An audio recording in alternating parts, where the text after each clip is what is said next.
নমস্কার বন্ধুরা, ইতি রান্নাঘরে সকলকে স্বাগত। আশা করি সবাই ভালো আছেন, সুস্থ আছেন। আজকে আমি দেখাবো বেগুন দিয়ে ইলিশ মাছ। খুবই কম সময়ে অল্প কিছু জিনিস দিয়ে কিভাবে এই রেসিপি করা যায় সেটাই দেখাবো আজকে ভিডিওতে। এখানে আমি ইলিশ মাছ খুব ভালো করে ধুয়ে নিয়েছি, তারপর নুন আর হলুদ ছড়িয়ে মেখে নেব। আপনারা হয়তো অনেকেই জানেন বা অনেকেই হয়তো জানে না, ইলিশ মাছ যত কম ধোবেন তত কিন্তু টেস্ট থাকে। বেশি ধোয়া হয়ে গেলে কিন্তু ইলিশ মাছের টেস্টটা কমে যায়। এবার একটি কড়াইতে সর্ষের তেল খুব ভালো করে গরম করে নিয়েছি, তারপর মাছগুলোকে ভেজে নেব। মাছগুলো আমার ভেজে নেওয়া হয়ে গেছে।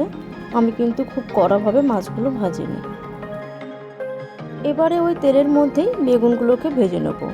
বেগুনগুলো কিন্তু আমি একটু বড় বড় করে কেটে নিয়েছিলাম, কারণ বেগুন কিন্তু খুব তাড়াতাড়ি সিদ্ধ হয়ে যায়, যার কারণে আমি একটু বড় বড় করে কেটেছি।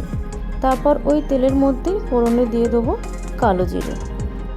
এরপর ওই কালো জিরের মধ্যে দিয়ে দেবো কেটে রাখা কাঁচা লঙ্কা।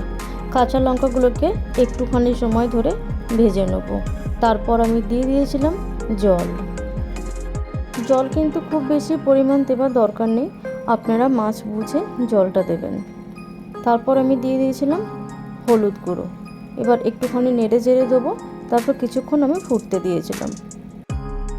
গ্যাসের ফ্লেমটাকে হাইতে রেখে আমি জলটাকে একটু ফুটতে দিয়েছিলাম। তারপর আমি দিয়ে দেবো বেগুন দিয়ে একটুখানি নেড়ে চেড়ে দেবো। তারপর কিছুক্ষণ ফুটিয়ে নেবার পর তারপর দিয়েছিলাম ভেজে রাখা মাছ দিয়ে আবার কিছুক্ষণ আমি নেড়ে চেড়ে দিয়েছি। এই রেসিপিতে আমি কিন্তু কোনো রকমের কোনো মশলা ইউজ করিনি। গরমকালে এই মাছের ঝোলটা খেতে খুবই টেস্টি আর সুস্বাদু হয়।